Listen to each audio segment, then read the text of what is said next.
That's a fact, dude. And I was like, I don't have one of these goddamn shirts. Oh my goodness. What is this?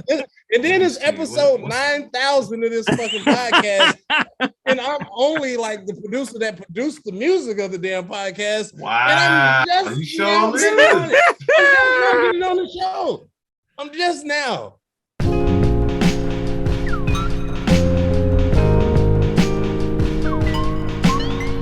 Yo, welcome to Beers and Bars, your place for rapid fire hip hop discussion and, of course, great beer.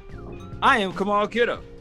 O to the Golden Child. Thank y'all for checking out last week's episode. If this is your first time listening, make sure you go ahead and subscribe wherever you're listening at. That being on all the podcast platforms, whether it be Spotify, Apple, or whatever you're listening on. If you're watching us on YouTube, go ahead and hit that subscribe button. Come on, what episode is this, man? What we doing? This is episode 242. Sheesh, 242. Wow. We've been doing this for a little minute, man. We, you know what I'm saying? Pushing on, you know what I'm saying? Yeah. We have a guest today. A very illustrious guest. My goodness. This, y'all don't know. This is AJ Johnson, aka Incanasous, aka the guy that did our at this point iconic intro outro music. That is the official Beers and Bars music. That's his production. We're gonna talk to AJ today about his journey, about he's done a lot of things, and we're gonna talk about those things when we get there. You may have seen his face. You may have seen his face on TV. You may have seen this man. Thank you. That's when you just cut. Hey, OT, this is how you do it. You go ahead and get in there and be like, man, thank you. I appreciate it. Right. Coming out. Thank you. Right. Well, look, you're gonna go ahead and that. I'm glad that I'm as dark as I am. You know what I'm saying? You was working on trying to turn me red, man. Come on, man. I'm just a humble guy. True. Nah, humble man. Guy. Nah. I'm glad to finally be on here after episode 9,000, though. Like, you know, y'all finally got me on here. I'm only like a whole producer. Like, I like to talk about music too. Like, I don't know. You know what I'm saying? Let's see what we get into. Yo, we definitely should have had you on the joint. This is definitely not the last time you'll be here, but we finally got you on. You know, you're a busy man. Yeah, that's what I said, man. Like, don't come on. Look, did you make that sweater right there? Because I see you with the Luella. You already got OT laced up. True. Shout out OT. Yes. He got he got the sold out Boomerang joint on right now. You know what I'm saying? Probably, yeah. People have been you ain't asking got your about it, so I might restock that joint this summer. But all right, I need you a large. Give me a large. True. But we here with AJ Incanasous. We're gonna be talking about his journey as well as the Grammys. We're gonna be talking about Fivio Foreign's new album, B.I.B.L.E. We're gonna be talking about the Dreamville Gangsta Grillz mixtape, D-Day. And we'll be talking about Vince Staples' new album, Ramona Park Broke My Heart. Yeah. What are we drinking though before we get into all the good stuff? What are we drinking? Let's kick it down to Houston, Texas. AJ's first time on the show. He can tell us about. He got some good whiskey over there, and tell us what he's drinking on. H-Town. I'm drinking actually a product of Texas. It's native peanut butter whiskey. Yep. 35%. Like y'all say the content, right? It's 35% alcohol. Okay. You know? Yes. So for every one shot over there is like 4 y'all beers or something like that. That's a fact. Drink? True. Listen. Let me ask you: are you? Because I'm not a bourbon connoisseur, but I really like bourbon. Are you into whiskeys like that? Is that your drink of choice? You would say? Yeah. Whiskeys, cognacs. Mm-hmm. For sure. All right. True that. Come on, what you got? You what we doing? Are we going to me? We going to you? What we going, man? Man, I go, man. I got the tried and true Revolution Brewing Freedom Lemonade right now. Wow. This joint is delicious. Lemonade or beer? Yeah. It's a beer. Okay. It's 4 point. It's only 4.5 alcohol volume, I feel like I should get another beer, man. But You should. This is a session sour ale. Y'all know I rock with sours. With lemons and natural lemon flavors. Shout out to John. I actually had this before it came out, if I may stunt real quick, you know what I'm saying? And I said, John, y'all got y'all one with this one. And then he was able to send us a pack. It's delicious, man. So, you know, I've had this on the show before. Revolution Brewing's Freedom Lemonade in my League of Heroes Revolution Brewing Cup. You know what I'm saying?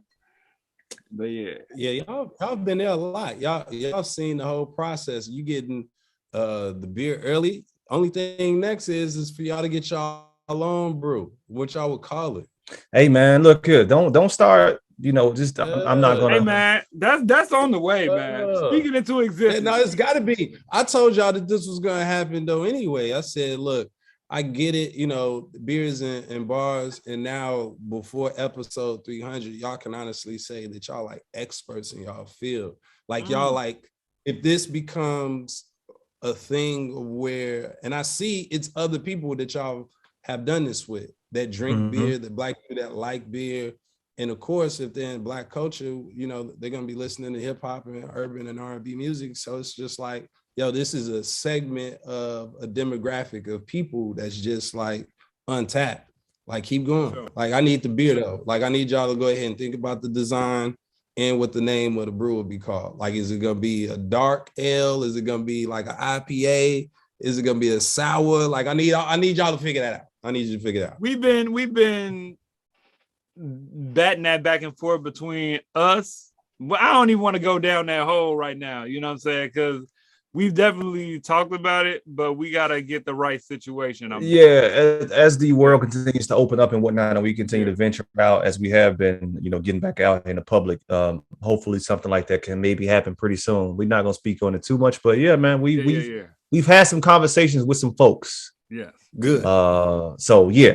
But speaking of black beer, man, I'm gonna be drinking a Moor's Imperial Porter. This is one of Chicago's black-owned breweries. I don't want to misspeak and say where they brew out of. I think they brew out of Church Street, I believe. I could be wrong. So Moor's, y'all let me know if I'm wrong. I forgot. They don't have their own brewery. They're contract brewing out of a brewery. But this is their Imperial Porter. Shout out to Orange and Brew Bottle Shop in Downers Grove. They have their beer there because I wasn't able to get the beer before this weekend because they stuff is all in the city. I'm a suburbanite at this point in life. So, you know, I don't be wanting to travel like an hour and whatnot. So shout out to Orange Brew Bottle Shop, Downers Grove. I stopped through. They got some Moors in there. Imperial Porter, dark style, darker beer. AJ, I'm going to educate you a little bit. Not much. I'm not an aficionado yet, but let me pull up here. You'll see this will be dark beers. I am an IPA man, but I do enjoy a good stout. But this is a porter, which is what people would consider the original stout. Porters are from like 18th century London. And so, as you can see, it's a dog. Look, my glass ain't that clean. Damn, I'm about to get shitted on in the beer world. No, actually, I'm good. But yeah, man. That's our reflection. Like, right. Little beer knowledge.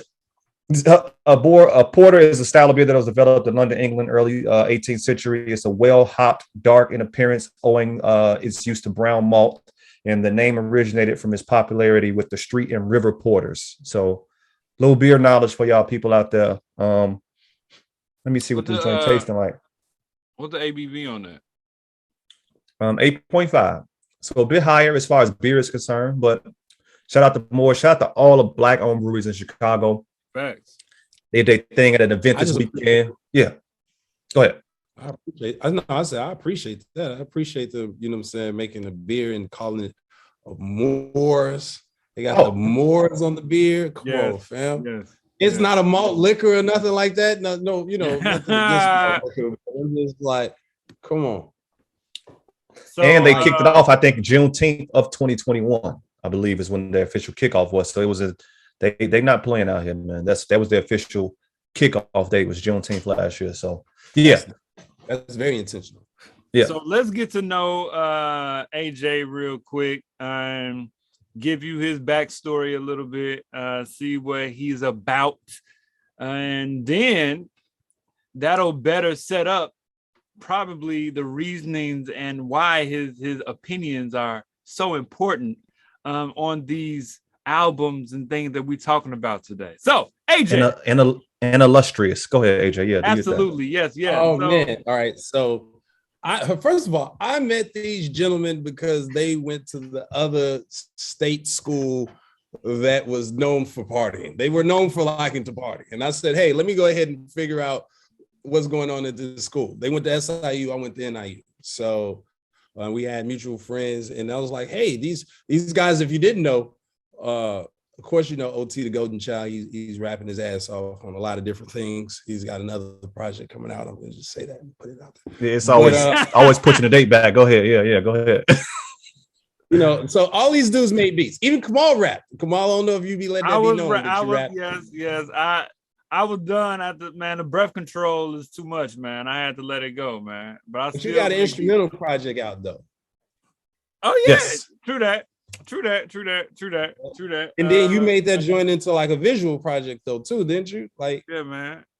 Untitled. Come on, man. Look, this guy right here. No, but anyways, I met these guys, and then I was like, oh, okay, here's some more people that are cool, that kind of nerds, that's into this music shit. Like, I'm into it, and we kind of like, you know.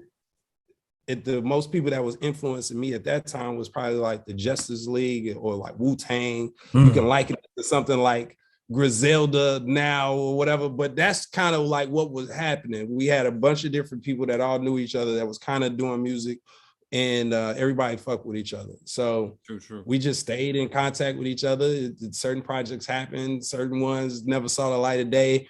I got all types of interviews or stuff of everybody doing all types of different things as far as our music journeys is going. I think I got at least one or two joints on each of your projects, right, OT? At least one. That is absolutely correct, man. You definitely back in the Tales of a Sellout and Sold Out Chronicles mixtape series back in 20 whatever. Yeah, all of that type of, yeah. And bonus joint Songs for Sons at the end of Pop's playlist was produced by AJ. So. Word. Yeah. So let me ask you, AJ. You go by your producer name is Incanasous. Sure, for sure. What does that mean? Why that name? Man, it's kind of to date myself a little bit, but shit, cannabis. So it was basically me. It was a kind of like, I used to write, as far as structure with rhymes, right? There used to be rooms that you could go ahead and see, like, technically how your shit was, you know what I'm saying? Like, people, like you read somebody else's rhyme, so it wasn't like you had to put it on the page in such a way where people would be able to figure out what the rhyme pattern was, right? And so you had people that did that well with spitting. I think this is around the time cannabis was killing, and then you had Busta Rhymes, and then just knowing how their names was set up, I was like, oh, cool, it's a nice play on words.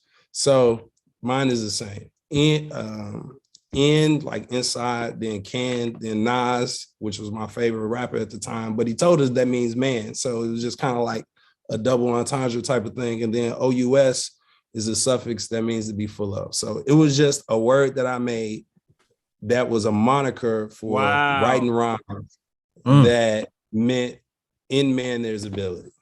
That's basically what it was. That's fire. I don't know. You know what's crazy is that I feel like I've heard this before, but we ain't talked. I didn't go probably in that depth though. I probably didn't tell you about the other part because that's some real nerdy type of shit to be like. People really used to do it though. You really used to go ahead and put your like whole rhyme, like type out your fucking rhymes on the computer and kind of like break them where you could have them, and people would have battles and folks would judge them. Based on that. That's crazy. Before you could rap, before you could see somebody like how we doing on the computer right now. Like it was before all that. That's crazy, G. Incanasous. We that old, man. In man, there's ability. In hand, there's ability. Word. So tell us about your production journey a little bit, man. Where are you in the production world, in the field? Like, what do you use to produce? Have you had any placements? How is that going? Just tell us a little bit about your journey a little bit. Man, I don't do like, so, you know, as far as major placement, nope, I haven't had that happen yet. But placements as far as people that I feel like are dope, that I wanted to work with, I've already done that, you know what I'm saying, in full. So I got OT, we got Jitta Thomas, I stayed producing some joints, man. We should have a whole project come out. Like, my whole thing now is, if I'm gonna work with you, we need to be thinking about making a whole project from front to back. So we should have a project like front to back coming out this year. I should have another project coming out with Rochelle Gemini, very dope MC that's here. We produced 2 projects last year. So we did S for Me in My House. I produced everything on that joint. And then I produced, well, I didn't really produce it. I just nerded out to that. Like, but she did a poetry album, recorded it, mixed it, and then kind of like put tones behind. So because the name of the project is called Gems.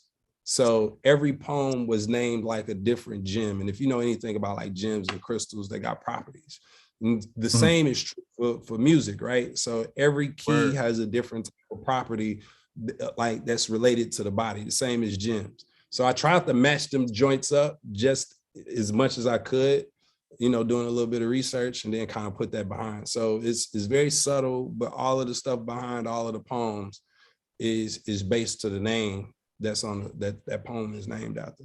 So did that, then I did some scene work. Like I'm doing a lot, man. I'm just staying like consistent in whatever the big song is that people know me from. Hopefully it's like an artist that I've been messing with for forever. Like, come on, OT, what's up? I be slacking.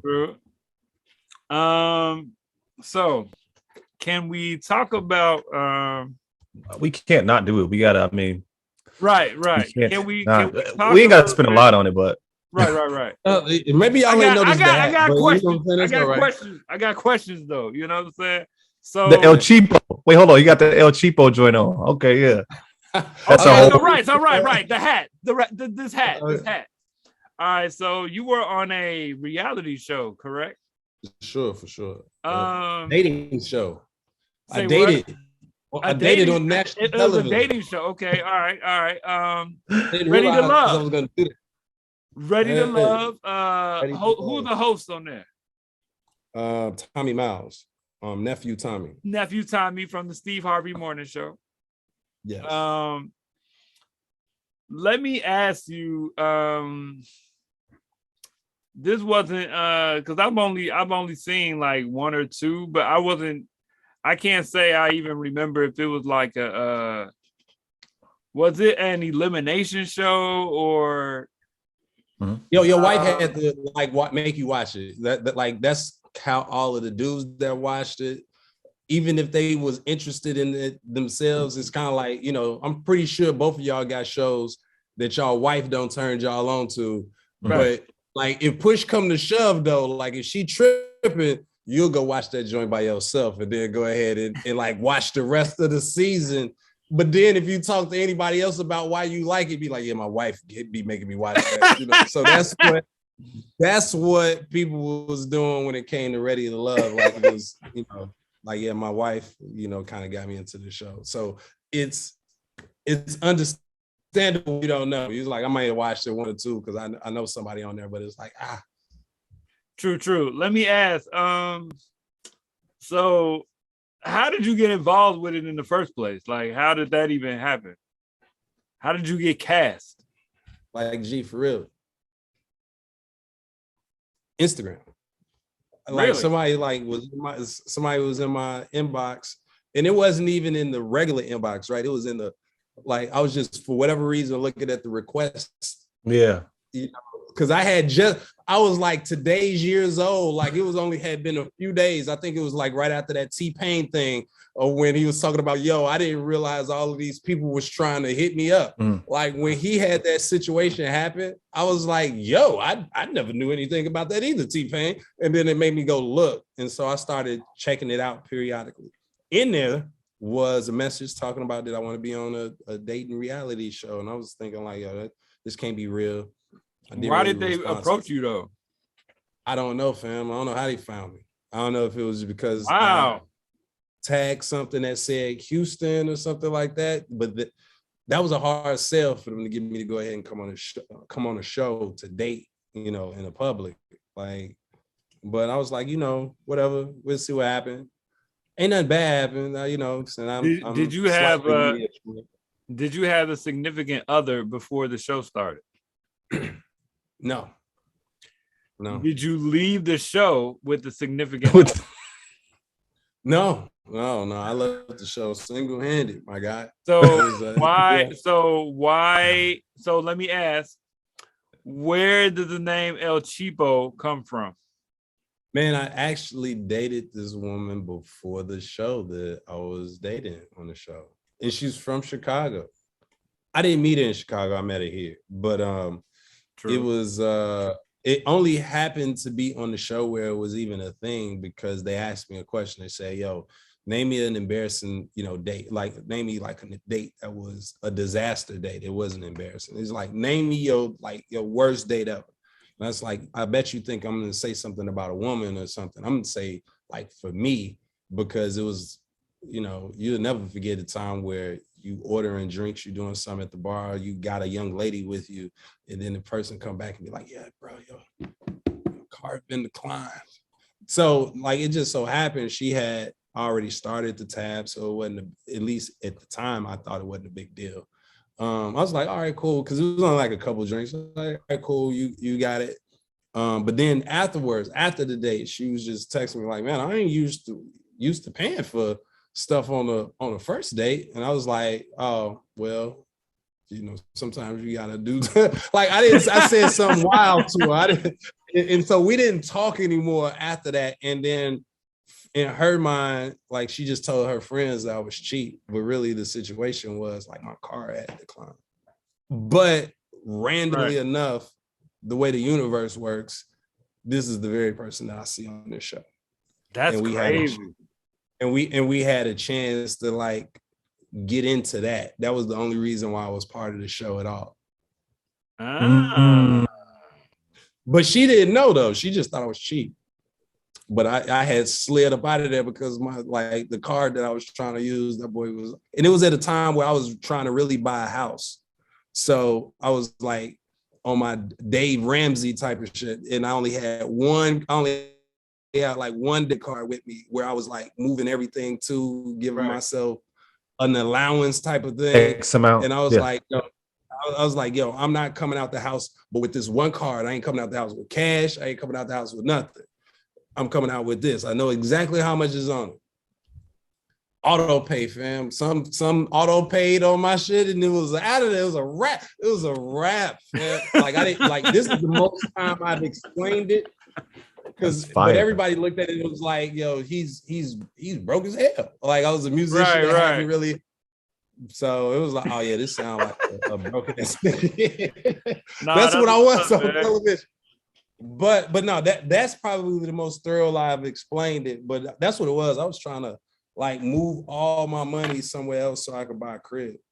You know what I'm saying? And keep myself to a strict budget. But you know, when you see somebody that you're trying to take out, like, oh, I can squeeze this in. But I forgot about some shit. It was like, damn it, this fucking hit my account today. Yeah. iTunes got him, G. iTunes hit him up and put him right below where he need to be. That for me, that'd be like iTunes, Zoom, Dropbox. I'm like, dang, these joints add up. You know what I'm saying? Hey, I'm about to say, folks don't realize how much stuff like just be nickel and dime in their account that they'll just let live. I think that was probably the smartest business move ever. That's the most annoying because people would get a gym membership, which is like $30. and pay it the whole year and never go to the gym. So it's like, yo, what else would people pay for? Like, we don't need $30. We want to stay undetected for a long time. We just need $5. You know, if we get enough giving us $5 a month, we be good. Facts. That's a fact. That's funny, man. We haven't even got into any of the topics, bro. Look, I know, right?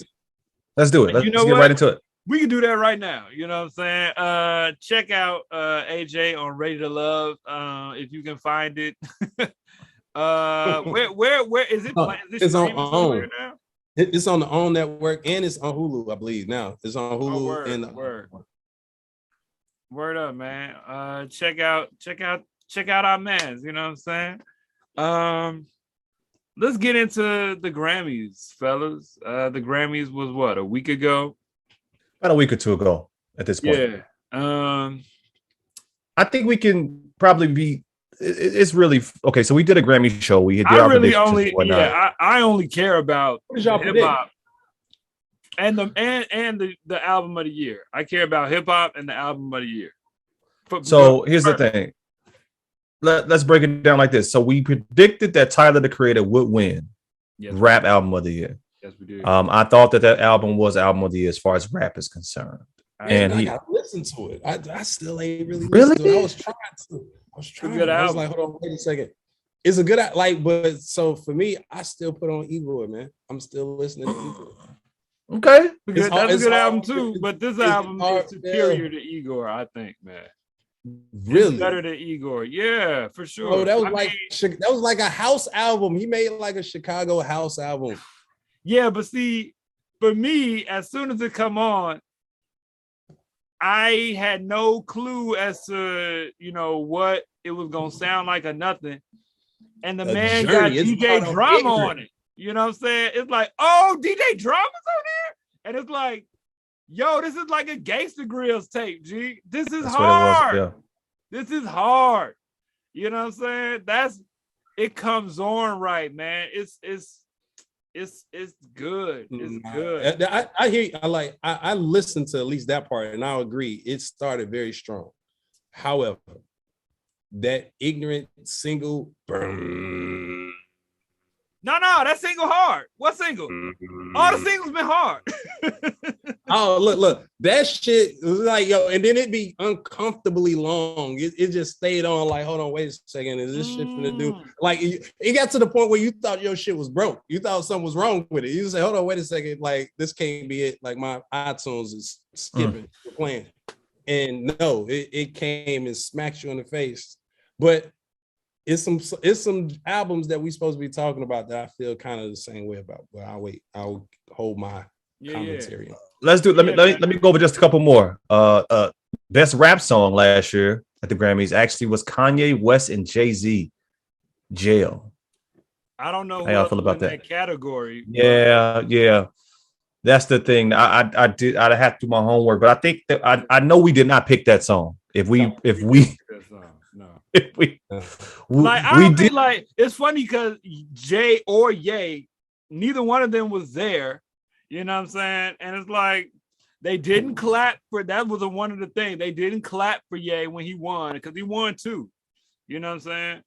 And they didn't clap. And he wasn't even there. He won too. How many did that make for him? Is he at 30 yet? So him and Jay-Z are tied for the most, I believe, as far as rap is concerned. It's 20 or 30 of them that they both. 24.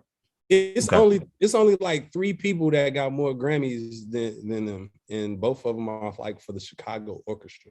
They got, but the other person that's in the deep 20s too is Quincy Jones. You know what I'm saying? Wow.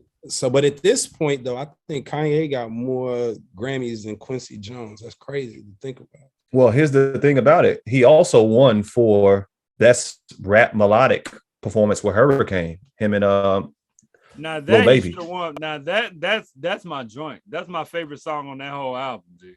But at this, look, all right. So y'all gonna make us talk about it because, all right, I'm just saving because him and Mike Dean, that was kind of like one of the saving graces of that that Fabian joint. You know what I'm saying? Yeah, Fivio, yeah.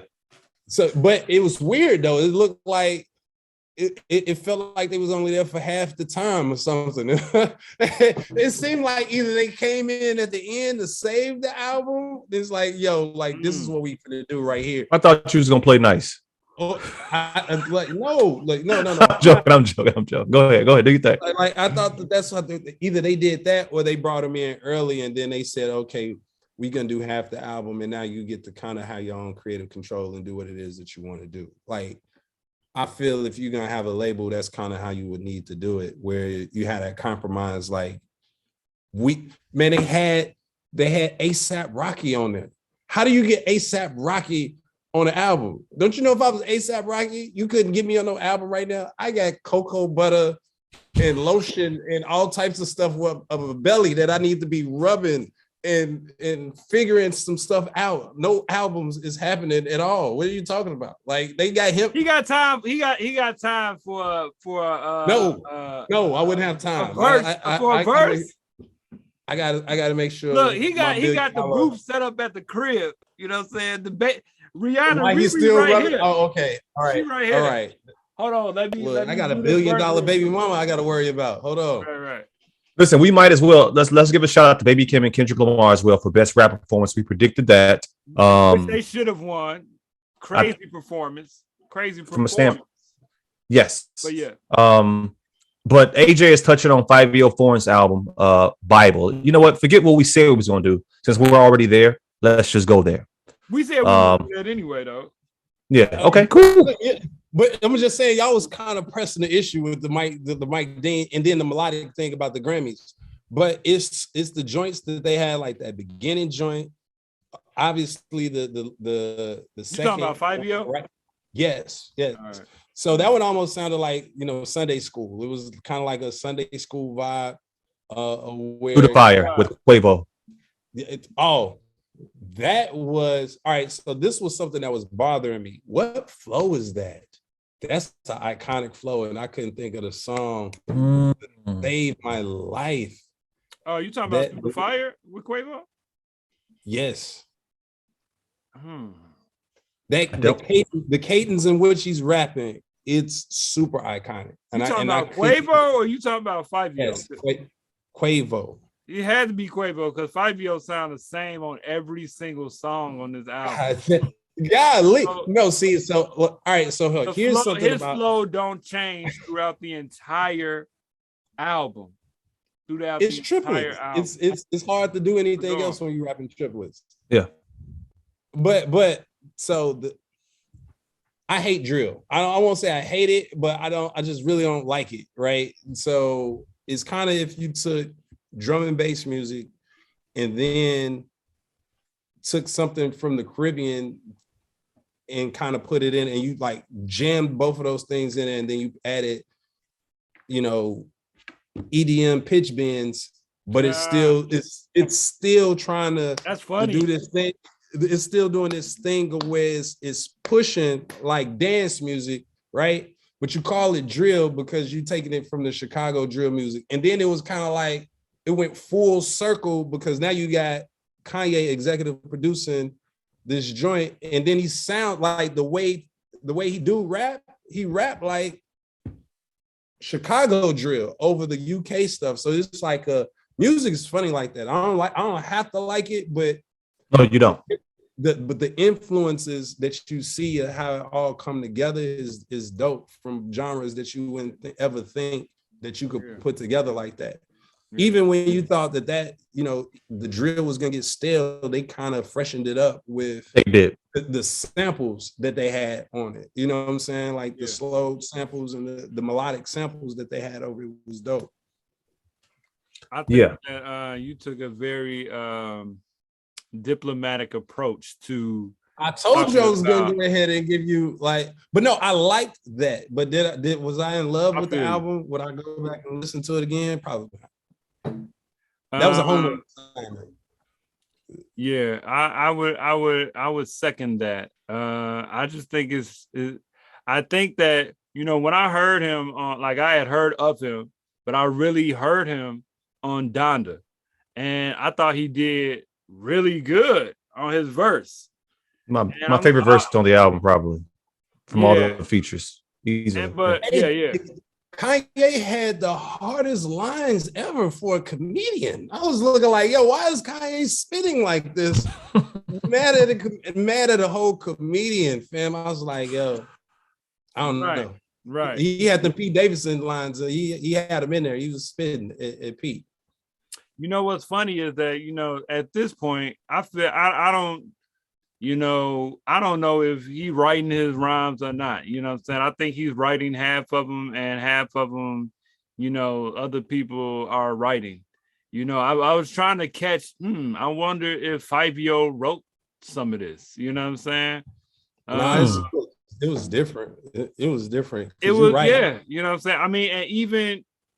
I mean, this is slightly off topic, but in Rick Ross's book, Perfect Day to Boss Up, he talks about going to see Kanye on his in Wyoming in his compound and all of that, and talked about how, man, I need you to they was like, man, I need some verses from you, you know what I'm saying? I need you to write some verses for me.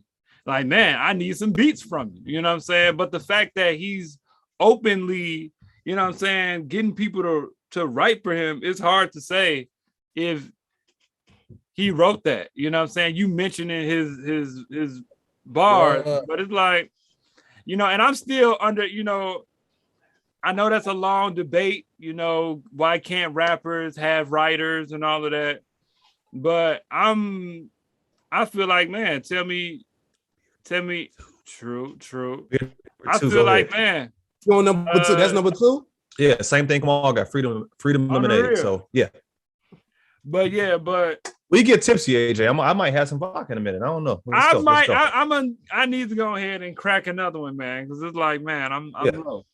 But yeah, man, that's sidebar. But Fivio, man, I think it started strong because I like his rapping. I think he got flow. And the more I listen to it, it all kind of sound the same to me. You know what I'm saying? Because you could tell the stuff that he really likes to rhyme on is the drill stuff. And it's only so many different ways that you can rhyme on it. I was actually really impressed with Quavo having to change up the way that he rhymes to rhyme on that, and him doing a good job doing it. So what's funny? I mean, it's funny that you say that because I like what Quavo did. I like Quavo, but I like what Quavo did. I like what Polo G did. I like what I like how Neo came and switched up his song. You know what I'm saying? That's his song. That was about as cringy as the DJ Khaled. I was like, come on, Khaled. Yeah. Come on, Khaled. That was cringy, fam. Next. Come on. But just the fact that, like, after a while, you know what I'm saying, I will always mention autobiographic bars. There weren't many, if not any, if any, on this album. You know what I'm saying? It felt like I'm in a club. I'm in a New York club or something, man. It felt like it's all club. It's they got these reverb effects on the, like this big bass thump. You mentioned the EDM pitch warble type of bass thing going on every joint. Great take. Yeah. It's after the first few songs, after the first half, it starts to get repetitive. And I was struggling to decide, well, what song do I want to mention that I like? As a genre, drill, UK drill music is repetitive. Like, it's only it's so the same. If you thought trap music had, but Chicago drill is different though. Chicago drill. Look, I'm sorry, I'm a technical ass nerd. Chicago drill music is only like on the third measure, you're gonna have a kick with the snare. That's basically what that is. On the third measure, the kick with the snare happens on the fourth bar. Like that's what that is. No, with drill music, you have like this weird polyrhythm shit that's happening that I haven't even took the time to figure out because it locks you in. It makes you feel like you're in a different time signature, but yet people still be trying to push 4/4 over, and it's cool. That production talk. But yeah, I'm saying it's cool, but you can only, if that's the only way that you create that genre, then it's gonna be very repetitive because you're in a box. It's too many elements that dictate what this genre sounds like. That's the easiest way to put it. Let me say this, and then and we can close this one out. What you're saying right now, I think, is a good thing and a bad thing because it is going to be repetitive. One thing I'll give credit to this sound, right? And this is like an influence of like UK drill and New York drill, kind of, you know. I feel like those are ones the same. It's weird how that even happened. It's like, yo, how did it make that whole circle like that? But what I think is dope about it is that I don't remember many subgenres in rap as to where it's very specific. Like you mentioned EDM, right? Mm-hmm. If you put on an EDM album, you have to know you're listening to an EDM album. You can't ask why is all this the same, because EDM is EDM, techno is techno. Early 2010s, mid 2015, 2010s, dubstep was dubstep, right? Like it's all the same, right? The thing about it is that I feel like they're gonna box themselves though, right? Like you're saying, like where do you know? I get that this very specific, and I think it's dope that this is a genre that's very the same thing and it's very definitive. But what's next? Like it's gonna have its followers, then it's gonna have people that detract from it because that song 8 is like, all right, this is all, you know. It's disco, but I thought you was going somewhere that I was going to be super dope. I thought you was about to say, like, we living in the time of where we finally solved the age-old question of the difference between rap and hip hop. Right? You know what I'm saying? Like, because what is a rap album versus what's a hip hop album? And people would do that stupid debate all day. But now you have these genres where it's super locked in. You know what it is. You can't confuse it, what it is. But that's the thing though, right? All those genres that I mentioned can be under the umbrella of dance. The same way trap is under the umbrella of hip hop. This drill, Chicago drill, is different from this drill. It's under the umbrella. Like this, you from Houston, what screw is under the it's hip hop, but it's all segmented things within hip hop. It's growing, like you got to realize, like hip hop basically as old as we are. Yeah, younger a little bit. Shit, really, you know what I'm saying? Like, so it's going to continue to evolve, and that's the thing that I'm saying about Dude album is. It doesn't have to be something that I want to go ahead and put on and listen to. I can respect the growth of where everything is coming from to make this sound a sound. And I could appreciate those people that appreciate it. And then just even from a technical space of listening to it, it's like, oh, okay, I see what you did there. That's dope. But I won't return to it much, but I like the fact that it is like, okay, it's going to have its fans, which is, I don't like techno. Okay, I don't really like EDM, but I went to at 2016 Lollapalooza, I went to an EDM set, and for an hour it was the same. I'm like, gee, I'm in a trance, but they was. But all right, so that's the thing. It would be like the first time I smoked weed in an Atlanta strip club. I said, I get it. I was like, yo. Because, you know what I'm saying, being from Chicago, I didn't really understand what trap music was. But the moment that I went, somebody brought me to Atlanta, we went to the strip club and I smoked, you know what I'm saying, in the strip club. I think it was like the first time I ever smoked. And I had like a completely different experience because you go in a strip club, especially in Atlanta, and you sober as hell, you in there looking at everything. It's so much to look at. But if you get in there and you smoked, oh man, please. You the smoothest, like you just chilling and then you listening to the music is different. I was like, oh, I get it now. I understand. The same is for techno. Like whatever they be on, like the pills or acid or whatever they be on, like that hit them different when they doing that. Trust me. If you in there sober, you don't get it. For sure. You're not gonna get it. I can see that. That's a whole subculture. You know what I'm saying? It's kind of like the umbrella Studio of 48 and cocaine. Like, what is it? Studio 54. It's like Studio 54 and cocaine. Yeah. Come on. Facts. Dreamville. Yes, let's do that. Dreamville. Moving on. Dreamville. D-Day. Gangsta Grillz mixtape. Your Dreamville roster. J. Cole, Ari Lennox, Boss, Kaz, Loot, Omen, Earth Gang. B.I.B.L.E. Earth Gang. Come on, put some Earth respect on those names. You know that whole squad. That whole squad. Did you say Jid? I said JID. I said his name again. That's cool. Hey, you know what? I got a name for you. Benny Siegel. Who? Benny Siegel. Beanie Siegel. Yes. Give us the context. Go ahead. Take it where you're going. I had Jid is Benny Siegel. I have never liked an artist that was kind of like under another artist that I loved. Okay. That came out and then just like, who is that? I didn't care about the artist that brought me there.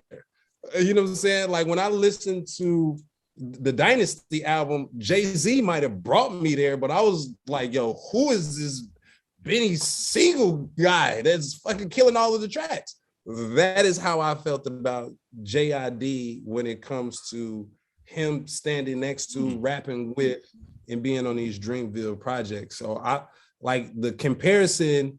I think I did a good job at the comparison, but you know. No, you did, because he's on a song with J. Cole on this album. I forget the song that it is, but he rapping, G. He is rapping. And I'm glad you're on this, because we had a whole conversation about Dreamville and TDE, not the sidebar, but you said they are like No Limit in Cash Money, I believe.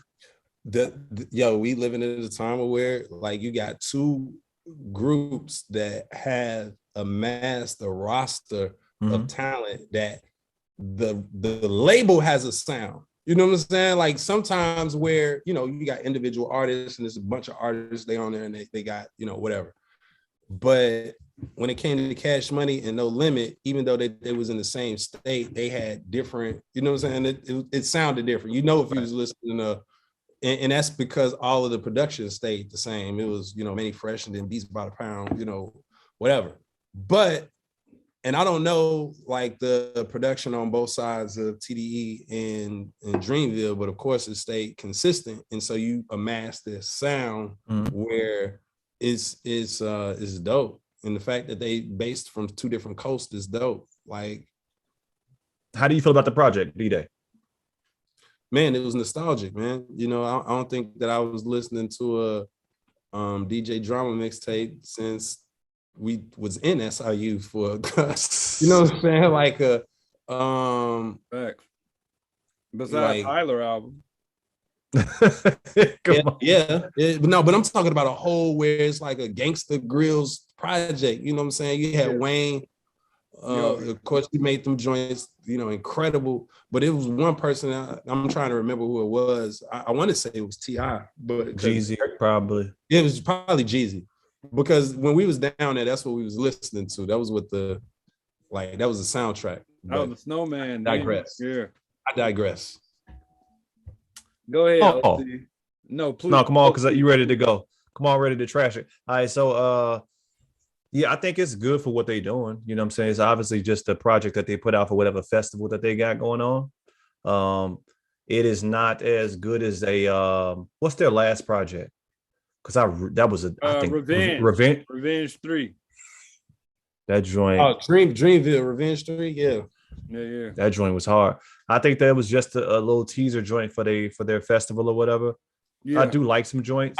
Like, yo, I would have liked to go to that festival. Did you see that lineup of the festival? The festival is getting very almost Coachella Lollapalooza like, and he's having it in his home ass town. I think that's some dope ass shit. That's what I'm saying. This is promo for that, G. This is promotion for what we got coming up. I like Stick. I think Earth Gang got off on Ghetto Gods. G. I really like them. Coming Down, Ari. Have we ever heard the woman side of Appeal Depressed? Guy who that was Ari is besides J. Cole and JID. Ari, man, but I'm gonna save my opinion though. Go ahead. You go. I'm done. Like I said, I think it's just a good promotional joint for what they got coming up. You know what I'm saying? That's yeah. Okay, so yeah, it is promotional for what they got coming up. I think that's cool. As a whole effort, I thought it was underwhelming. You know what I'm saying? For the most part, you know what I'm saying? I think J. Cole is a good rapper. I think this is the classic. You got a label, but you got the big man. And he's the biggest man on the whole team. There's no other person besides maybe a JID, besides a JID. You know what I'm saying? He's got charisma. He's got better vocal performance sometimes than J. Cole. You know what I'm saying? He's a child of Kendrick. You know what I'm saying? Sometimes there was a few times where I'm like, dang, that sounds like a Kendrick inflection. You know what I'm saying? Like the way that he delivers, man, this man is a rapper. He cares about the artistry of rap. Whereas I'm a fan of Omen. I checked for Omen when he was in Chicago. You know what I'm saying? And on Starting Five, I thought he did his thing. But on Ballin' in Newport, I was underwhelmed. You know what I'm saying? And so just hearing the project, it's like, man, these cats is boring to me. You know what I'm saying? I won't be turning this back on, G. You know what I'm saying? But Ari is a gem. And I think she would be bigger if she wasn't on Dreamville. I don't know about Ari, man. Ari got the voice. Ari got the writing ability. Bro, she needs to be in a better city. There's no reason why we haven't heard her on more stuff. Doing she should be getting the placements that all these other singers are getting. You know what I'm saying? She's got better vocal tone than a lot of these. She's got better vocal control and her writing a bit bro, you are correct about Coming Down. To hear I've never heard that perspective or that story at all. You know what I'm saying? From anybody. And it's like, yo, this girl is, and then she called her joint Blackberry Sap. You girl, you're really trying to, but she be on that. But I'm blushing. Go ahead. Keep going. I think she'd be bigger, man. I really think that J. Cole. Well, here's the thing. If sound though, like that sound, you take her away from that sound. I don't know if it gives me that same thing because she has she can produce that same sound. She can have that same sound, but you know what? Okay, stay on Dreamville. That's fine. But who else is? We don't hear nothing from Dreamville. We don't hear nothing from them. Is it him? Is it them? Or is it? I don't know if it's because Ari wanted to just step back. I don't know if it's them or Ari. Compare it to I'm saying all of them. Compare it to there's three people that are in the same box, or four people that's in the same box, right? Because right now, who incredibly popping, that's mainstream. Exactly. SZA, Jasmine Sullivan, her, and then Ari Lennox. And if you look at the comparison, like they got similar drop schedules. Like they ain't, you know what I'm saying? Ain't nobody was like, yo, they continue to put out product. They got the product jumping. If you look, you know, all of them got like the same amount of projects. I think her might have the most. Her definitely has the most. Yeah, out her of the might ones have the most, but I feel you though. Come on, we want her more. Has gone straight pop though. Her has gone pop. She ain't even like SZA. Still got like a down to earth. Well, her does have a down to earth vibe too, but yeah, her last album, hers last album, she's definitely more is pop. SZA, Ari, and even Jasmine a beast though. Jasmine, she been writing and she been doing this for a long time. Should have had a Grammy. I think this might be her first. So Ari Lennox was so the song where all three of them are on the same song, like who you think shined more or like stood out? That was talking about on Jasmine's joint. It was all three of them singing on the same song. I had to go back and listen to it. But I like Jasmine. Answer the question. I'm a fan of Jasmine. So I mean I like Jasmine.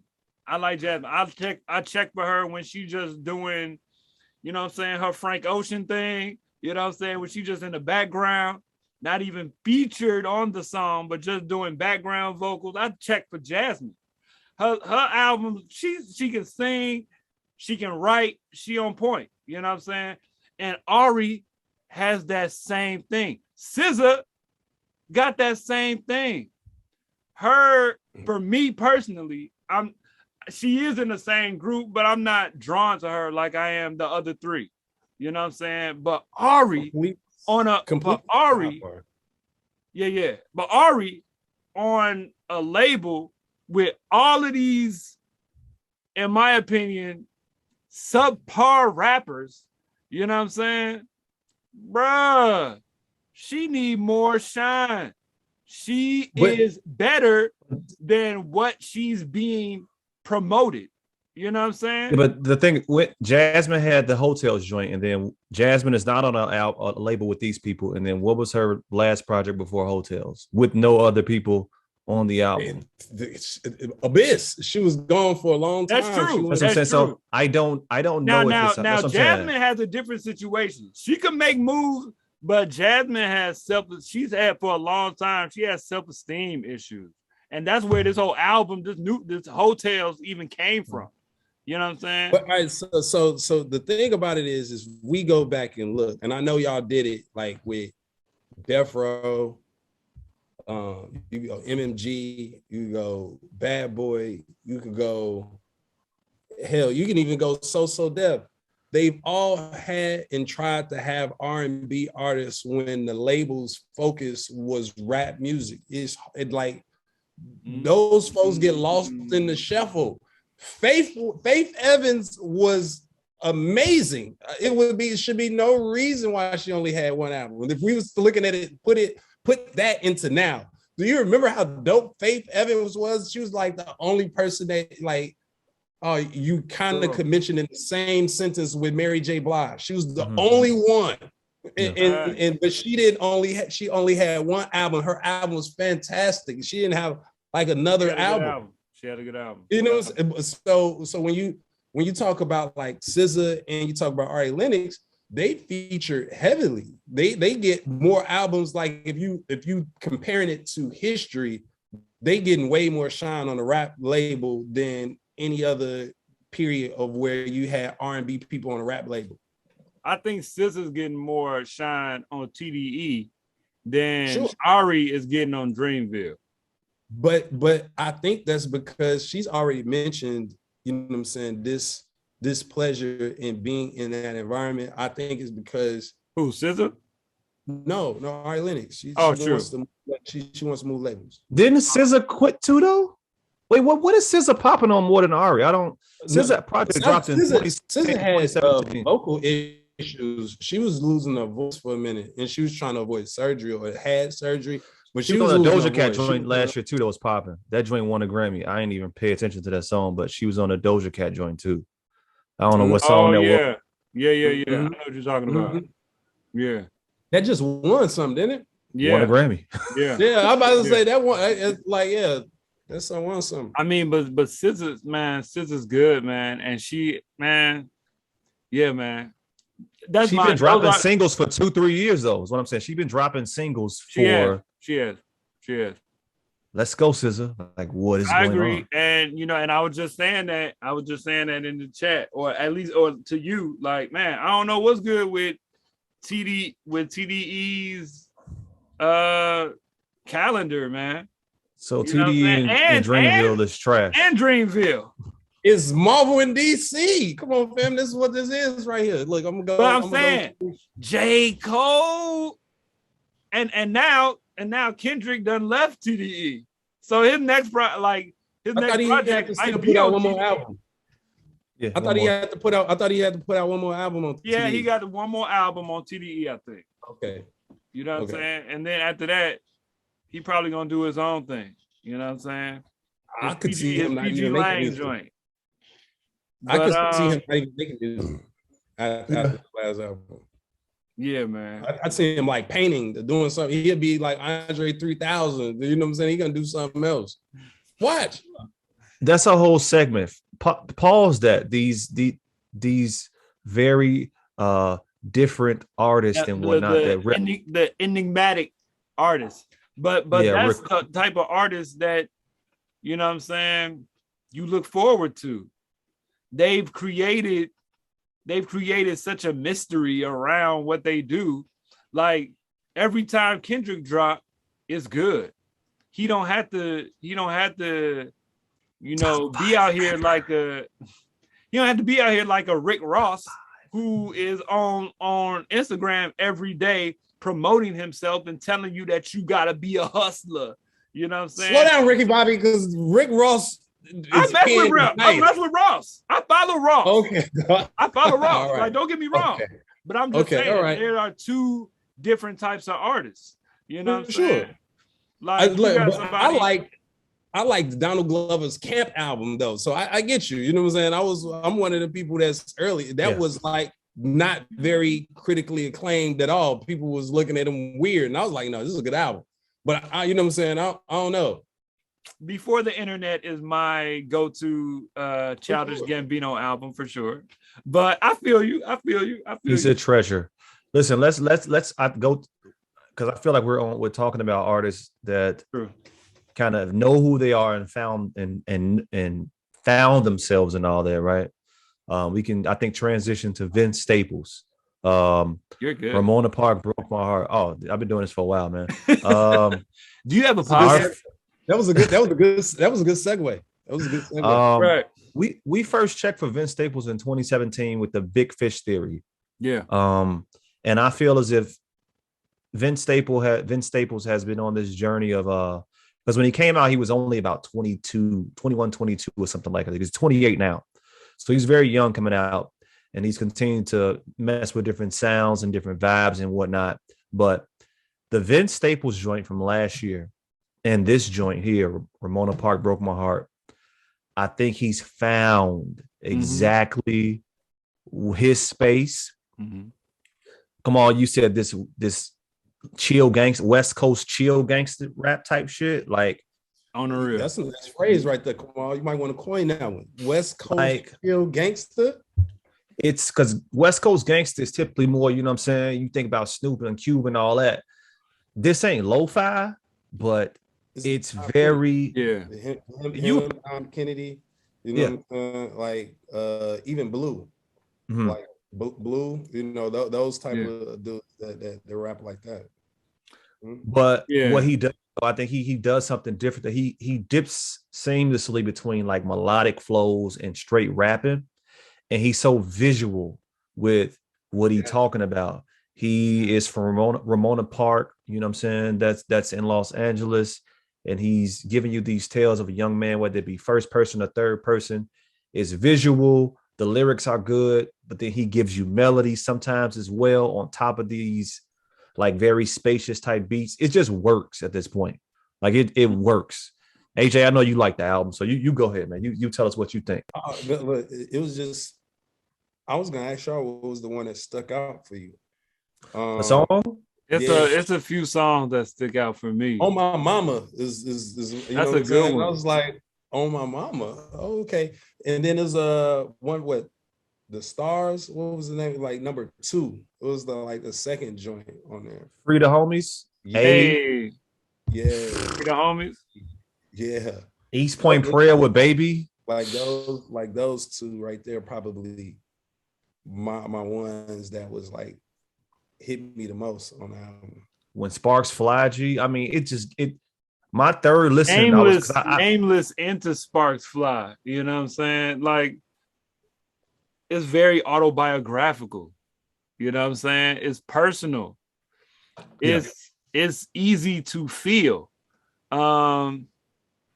You know, Oscar, you know, my guy Oscar mentioned to me the other day, he mentioned his gun in every song. Yeah. But it's interesting because he's got you know, for part of the promo for the project, he put out a post somewhere, you know, kind of explain a little blurb explaining the album and saying how you know, he was messing with the idea of home and how home is not always like a positive place. Mm-hmm. And went through this project and he learned man, home is not it's kind of crazy the things that he experienced. And it's like, man, Ramona Park broke my heart. This is his spot. Like, he's talked about Ramona Park in a lot of projects. And in this project, you can hear him kind of. He opened up. He went into his actual life. You know what I'm saying? It was gangsta. It was ups and downs. Like, that's crazy. It's very it's almost like part 2 of the album from last year of Vince Staples, of the Vince Staples project from last year. But I definitely like this project more. I think this is a more complete album, a more well-rounded, like, full thought.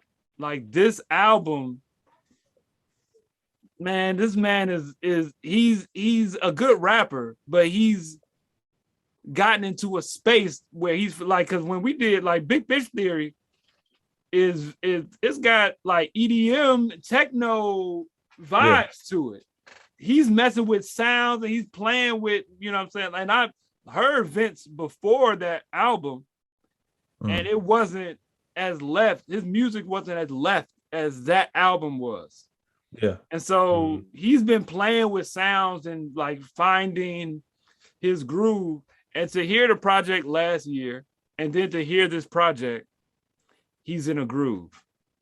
And he's found something that he's kind of, you know what I'm saying? This is on that ultralight beam, you know what I'm saying? He's found a wavelength that he's kind of like focused in on, you know what I'm saying? And it sounds good. He's got a lot of good, strong joints on here. And again, like I said about his last project, I feel like people is gonna get swept under the rug because it's so chill. But he's saying some stuff on here. So he said, I gotta thank y'all. Like, I didn't know about Vince Staples. Like, of course I heard of Vince Staples before, but I never took the time to like really take in on his music. So it was like, yo, this is dope. And then, so you talking about the last album, I haven't heard it. I have to go back. Bruh. But this is his 5th project. I was like, hold on, wait. I've been not paying attention to this guy for this long. He's been more so of a personality than anything. Oh yeah, he's been like, I agree. He's been like an everyman and a personality, even almost like in culture and fashion. And I don't know why, I don't think he's skateboard or nothing, but you know what I'm saying? I put him over there with like Black kids that's doing something else different than what you would expect them to do, but still very relatable because he grew up in the hood. You know what I'm saying? But he can acknowledge like, oh, okay, I thought a little bit different. I was into different stuff. You know what I'm saying? And he kind of embodies that with his personality. And he like, I knew him because of that versus me knowing him from his music. I don't know. He's one of those type of, it's almost like a Guap Dad or something like that. But you know, I mess with Guap Dad.